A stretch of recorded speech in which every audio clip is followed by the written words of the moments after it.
नीचे की बात, 3 लोक की बात, 3 गुण की बात, अपने लाभ लालच स्वार्थ की बात सब समझते हैं। वो बात कैसे समझ लेंगे? वो सतलोक में बैठा बात करता है, वो त्रिलोकी में पड़े सुनते हैं। आप सभी को राधा स्वामी। अगर गुरु हमें डांटता है तो वो हमारे जीवन के लिए बहुत अच्छा होता है। अगर गुरु हमारे जीवन में कोई कमी है उसे बताता है तो उस कमी को हम दूर करके अपने जीवन को सुधार सकते हैं। तो जो आज का सत्संग का विषय है उसमें महाराज जी ने गुरु और शिष्य के रिश्ते के बारे में बताते हुए फरमाया कि अगर गुरु शिष्य को डांटता है तो वो किस तरह उसके जीवन को सुधार सकता है और किस तरह उसको कामयाब बना सकता है। ये सब बातें महाराज जी ने आज सत्संग में समझाई है। तो कृपया आप सत्संग में आखिर तक बने रहिए और पुण्य के भागीदार बनिए। राधा स्वामी। वो तो गुरु गोविंद सिंह की बात बताऊं तो उसका भी ऐसा ही था। भाई बेला नाम था उसका, घोड़ों की सेवा करता था। कहने लगे जी मैं तो अनपढ़ हूं, मुझे भक्ति करनी नहीं आती, मुझे कोई तरीका बता दो भक्ति का। सेवा सच्ची भक्ति है। कहने लगे सच्ची तू चाहता है? बोले हाँ, चल तो तू घोड़ों की सेवा किया कर। अब घोड़ों की क्या सेवा करती है? उनका वो लीद उठा के फेंकता है, सफाई करता है, घोड़ों को नहाता धुलाता है। और एक दिन गुरु गोविंद सिंह जी गए, बोले कि भाई इनको कितना दाना कितना डालता है घोड़ों को? बोला जी मैं तो दोनों हाथों से अंजलि भर के डालता हूँ। अरे बोला तोल के डाला कर। बोला जी अनपढ़ हूँ, मुझे पता नहीं है कि कैसे तोलूँ, कितना तोलूँ? बोले अनपढ़ है? बोला कि हाँ। बोला तुझे पढ़ा लिखा बना देंगे। बोला जी कैसे बनाओगे? मुझे आता नहीं जी पढ़ना। बोला कि तुझे एक तुक रोज बताएंगे, एक तुक रोजाना सीख लिया कर। तुझे एक तुक बताऊंगा वो रोजाना याद कर लिया कर, अगले दिन दूसरी बता दूंगा। बोले ठीक है। उसको रोजाना एक तुक बता दे। एक तुक का मतलब 1-2 अक्षर बता देते कोई भी बात, वो सारा दिन उसी को रटता रहता भीलनी की तरह से। जैसे भीलनी कहती रहती है ना रामचंद्र जी आएंगे, रामचंद्र जी आएंगे, तो इसी तरह वो कहता। जो भी तुक बता देते उसी में अपना मन लगाए कि ये सुबह से लेकर शाम तक रट, अगले दिन अगली तुक। तो एक बार युद्ध का टाइम था, गुरु गोविंद सिंह जी अपने पूरे हथियार सजा के सैनिकों को लेके युद्ध की तरफ चले। सुबह सुबह घोड़े पर सवार हुए और वो भागा कि भाई वो हो गुरु जी तो जा रहे हैं कई बार। उसको नहीं पता था कि युद्ध में जा रहे हैं, कहाँ जा रहे हैं। और भागा गया, बोला रुकना जी रुकना। गुरु गोविंद सिंह जी रुके, बोले हाँ बेला बोल क्या बात है? बोला जी वो तुक तो दस जाओ मैनू। बोला अच्छा मूर्ख है। बोला अरे बेला तू राह गिनने गेला, राह गेला गिनने का मतलब है तू यही नहीं देखता कि ये कौन वक्त है, मैं किस जरूरी काम में जा रहा हूँ, तुझे तो याद आ रही है मैं युद्ध के लिए जा रहा हूँ। कहने का मतलब ये था। बोला कि बेला राह गिनन गेला। उसने सोची तुक बता दी। पूरा दिन करता रहा बेला राह गिनने गेला, बेला राह गिनने गेला, बेला राह गिन। उसी में ध्यान लग गया, मन का भटकाव खत्म हो गया। सूरत अंदर में उसकी चली गई, रूहानी दर्जों में पहुंच गई। कुछ का कुछ बखान करता है, कुछ का कुछ बोले जाता है, लोगों की समझ में नहीं आता। क्यों? रूहानी बात किसकी समझ में आएंगी? नीचे की बात, 3 लोक की बात, 3 गुण की बात, अपने लाभ लालच स्वार्थ की बात सब समझते हैं। वो बात कैसे समझ लेंगे? वो सतलोक में बैठा बात करता है, वो त्रिलोकी में पड़े सुनते हैं। बस आए वो ऐसी जब बात उसकी सुनी, ऐसे अनुभव की बात बोलता है तो सारे लग के उसके साथ द्वेष करने लगे। देख लिया बस गुरु जी ने भी हमारे साथ पक्ष किया है, उन्होंने अपनी मौज हमें नहीं बख्शी, उसको मौज बख्श दी। एक ऐसा गंवार आदमी, उसको तो पूरा का पूरा ज्ञान दे दिया, उसको इतना उन्होंने आशीर्वाद दे दिया, मौज बख्श दी, और हमारे पास कुछ भी नहीं है। बोले आने दे आज गुरु जी को। जाके गुरु गोविंद सिंह के सामने शिकायत करने लगे जी आपका भी हमने देख लिया कि आप भी पक्षपात करते हो। बोले भाई क्या बात है बोलो। बोले जी कि देखो आपने ये बेला को तो ऐसा ज्ञान दे दिया कि देखो अनपढ़ है, मूर्ख है, कल आया था, हमें 20-20, 30-30 साल हो गए, हमें तो कुछ भी नहीं पता, ये कितनी ज्ञान की बात करता है। बोले अच्छा ऐसा करो भाई, कोई बात नहीं, तुम भांग घोटो।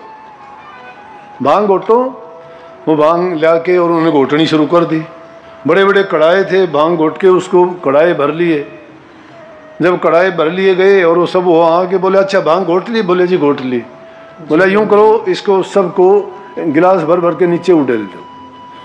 गिलास भरते गए, सारी की सारी नीचे उड़ेल दी। जब सारी नीचे उड़ेल दी, सब बैठे मुंह की तरफ देखने लगे। बोले कि ये क्या? बोले मैं ये देख रहा हूं तुम्हारी तरफ कि इतनी भांग घोटी थी और सारे कड़ाए खत्म कर दिए, तुम्हें नशा किसी को नहीं है। बोले जी नशा कैसे होता? बोले क्यों? बोले कि आपने भांग उठवाई थी वो तो ऐसे ही फेंकवा दी, बाहर फेंक दी हमने। बोला पी तो किसी भी नहीं। बोला नाम तुमने पी लिया किसी ने? तुम में से नाम पिया क्या किसी ने? यही हालत है, नाम बेले ने पिया है, क्यों द्वेष करते हो? इसको तो नाम भी नहीं दिया, लेकिन इसने अपने मन को ऐसा लगा दिया कि रात दिन वही रट रखी और उसी में इसने सब कुछ अपना पूरा कर दिया, सब कुछ उसी में इसने जान लिया। लेकिन तुम्हारा मन का भटकाव ही खत्म नहीं हुआ है, तुम्हें कहां से मिलेगा? तुम्हें वो नशा कहां से होगा? उसके लिए गुरु गोविंद सिंह ने ये तरीका अपनाया कि भोला जीव है इस तरीके से समझेगा। बेलनी के लिए मतंग ऋषि ने ये तरीका अपनाया कि तो संतों का अलग अलग शाम दाम दंड भेद, जिस भी तरीके से जीव का कल्याण होना होता है उसको उसी तरीके का काम देते हैं, उसी तरीके से उनसे सेवा ली जाती है। जब वो उस बात को ही नहीं समझता वो शिकायत करता है। अगर दर्जी कपड़े को काटता है, कपड़ा शिकायत करे मुझे क्यों काटता है, तो ये जो सुंदर कपड़े पहन के तुम फिरते हो, कपड़े को इज्जत तो बाद में मिलती है जब वो वापिस सी देता है काट के। कपड़ा शिकायत तो नहीं करता ना कि मुझे क्यों काटेगा। पेड़ की अगर टहनियाँ कोई काटता है, माली काटता है, तो वो गलत बात है, क्योंकि माली जानता है कि कौन सी शाखा पेट बनने वाली है। जिसकी आवश्यकता नहीं उसको काट देता है। डॉक्टर जानता है कि किसका चीरा लगाने से, किस फोड़े का किस प्रकार से इलाज होगा, कौन सी दवाई देने से होगा। संत सतगुरु रूहानी डॉक्टर हैं, वो जानते हैं जीव के कल्याण के लिए उसके लिए कौन सी चीज जरूरी है।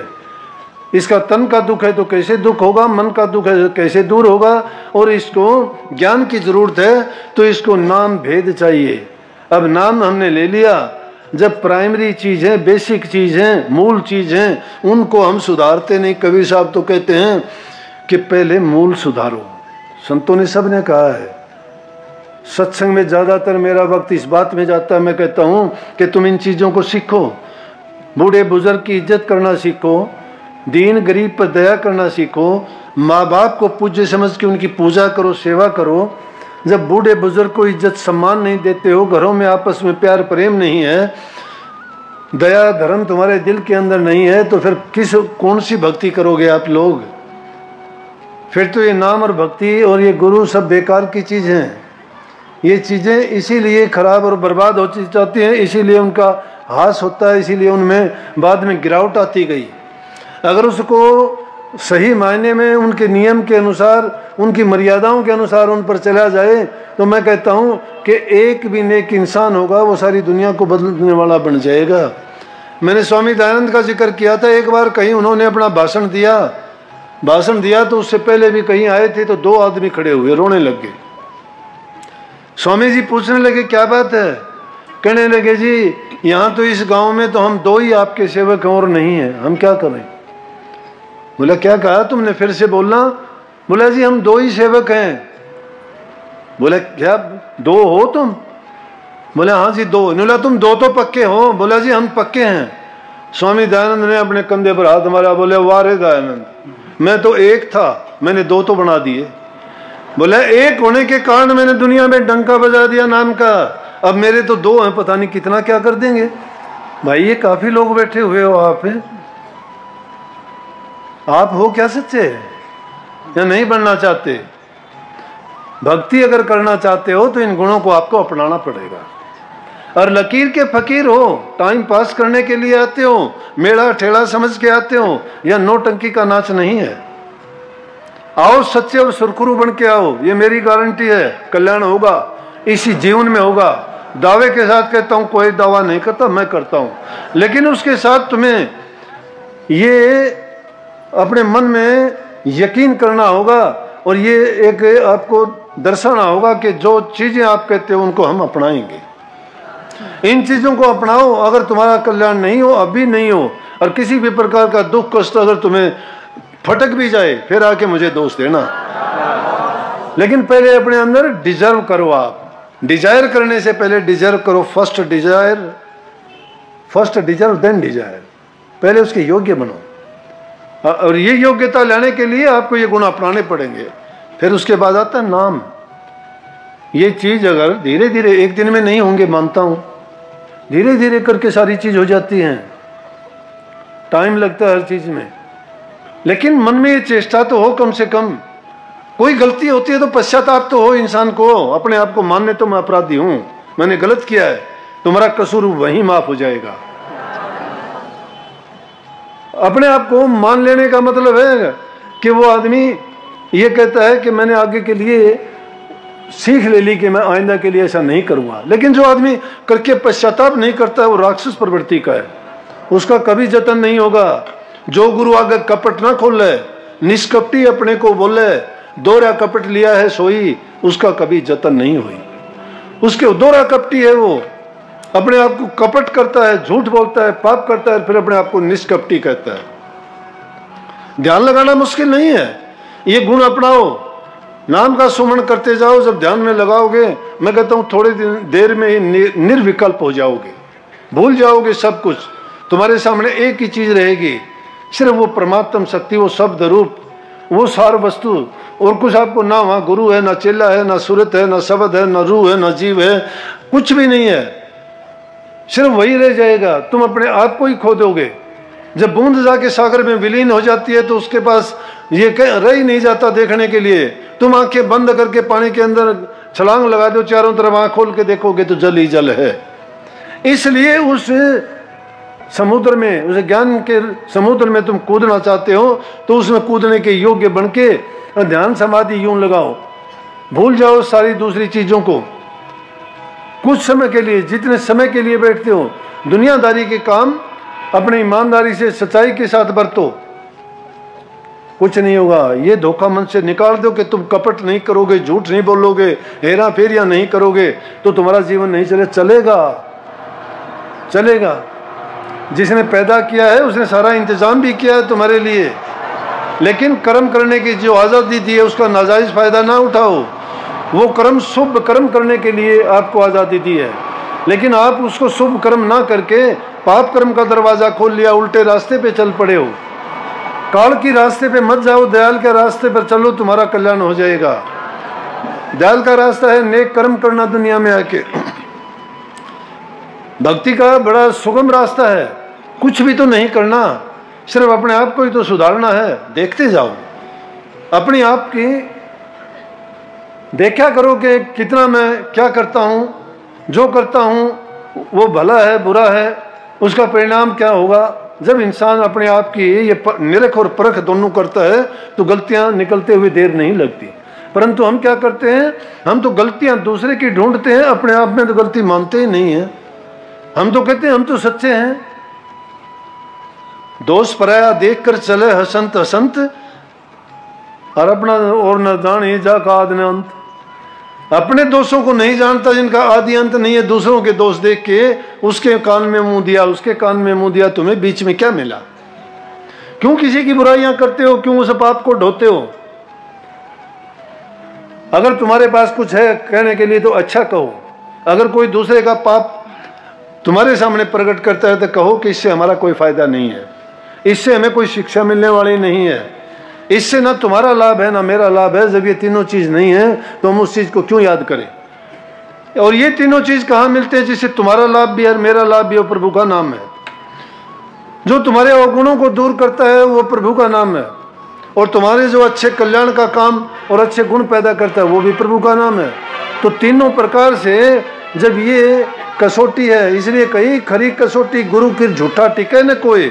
गुरु कसौटी सोच है जो मर्जी वाह हुए। गुरु की कसौटी पर वो टिक सकता है जो जीते जी मर जाना जानता है। जीते जी मर जाना जानता कैसा होता है? जो ना दुख महसूस करता है, ना सुख महसूस करता है, ना बेइज्जती महसूस करता है, ना इज्जत मानता है, ना सम्मान की जरूरत है, ना लोभ है, ना मोह है, ना अहंकार है। अपना जो करना है काम, अपना कर्तव्य पूरा करता जाता है, बाकी जो है मालिक के भरोसे छोड़ता है। मालिक कभी गलत नहीं करता। रहो निचिंत करो मत चिंता, चौंस देई सोई चिंत करेगो। पांव पसार पड़ो दिन सोवत, पेट दियो सोई पेट भरेगो। जीव जिथे जल में थल में पुण्य पान में पहुंचाए धरेगो। भूख ही भूख पुकारते सुंदर कहते तो भूख भरेगा। सुन रे अनजान तेरा होत मूल नुकसान, छोड़ निज ज्ञान कहाँ फिक्र करे माल की, बड़े बड़े छत्रधारी तेजवंत रूप भारी, गए छोड़ छोड़ हाथी घोड़े रथ पाल की। 4 दिन का जीवना विचार देख लाभहान, होएगा हैरान जब हाथ पड़े काल की।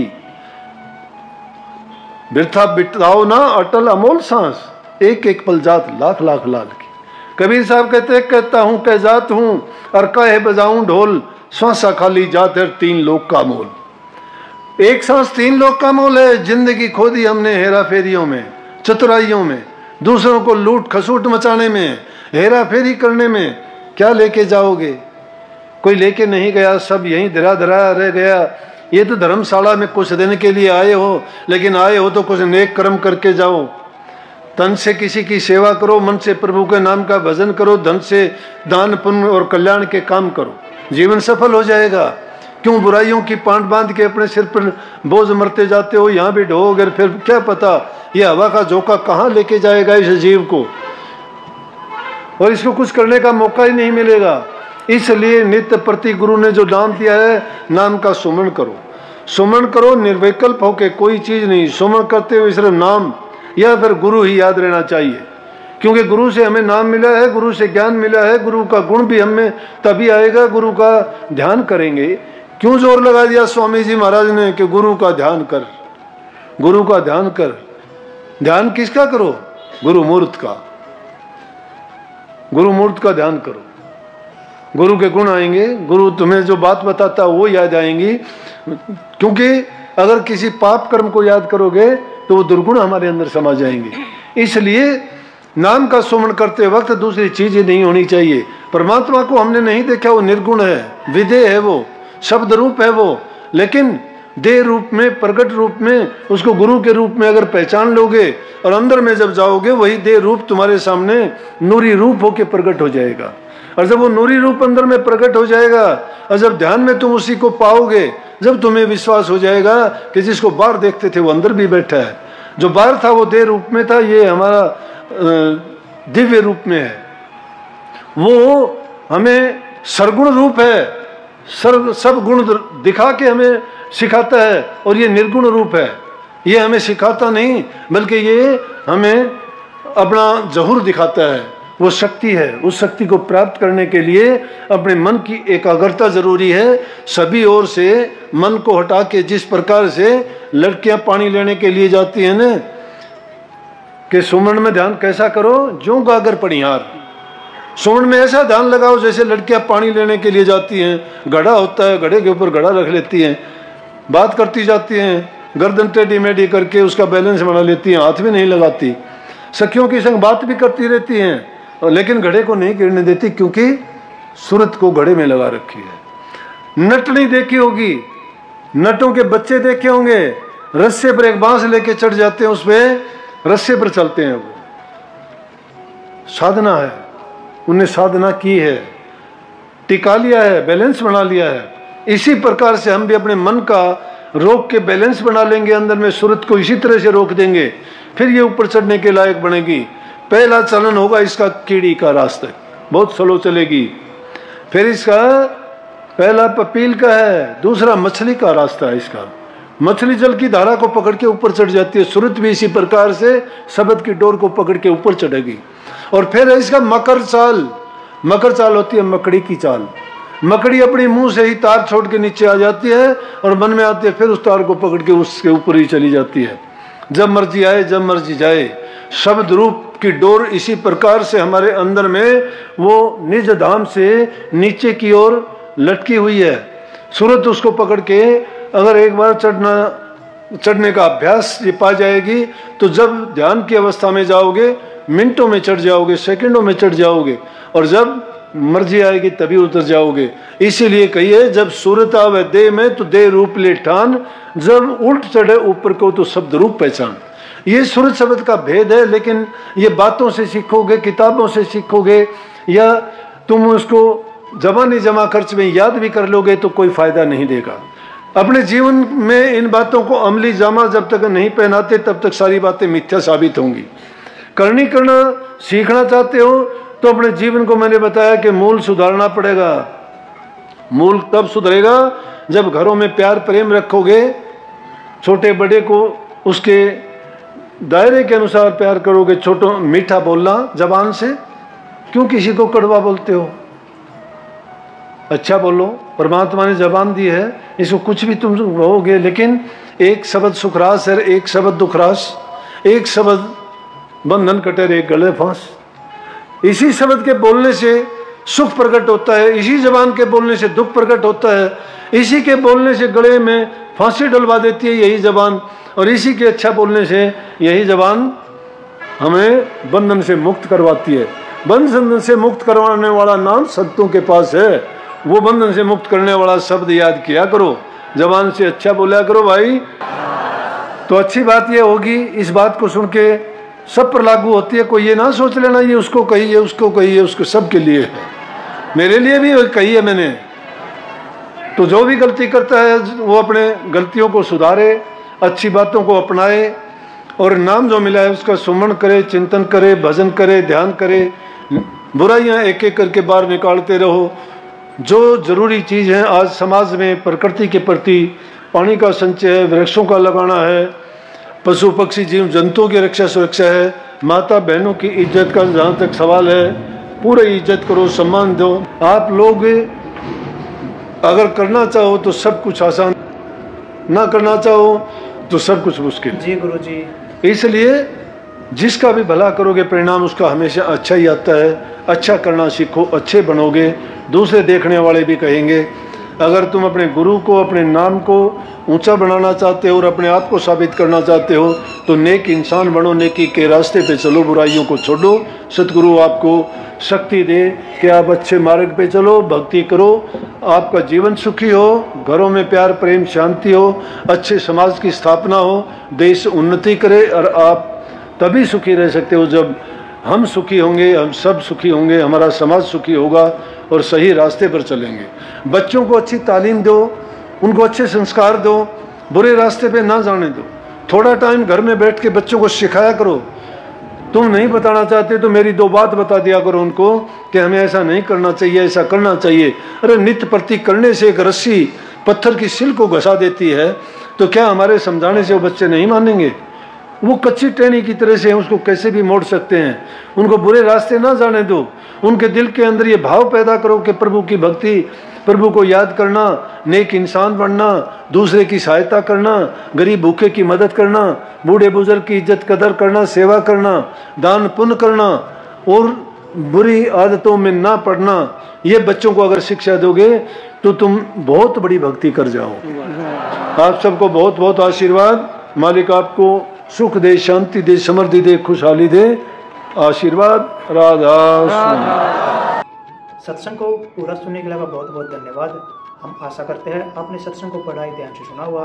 कृपया सत्संग में बताए गए प्रवचनों को अपने जीवन में अवश्य उतारिए ताकि आपका जीवन सफल हो सके। और अगर आपको सत्संग अच्छा लगा तो कमेंट में राधा स्वामी अवश्य लिखिए। राधा स्वामी।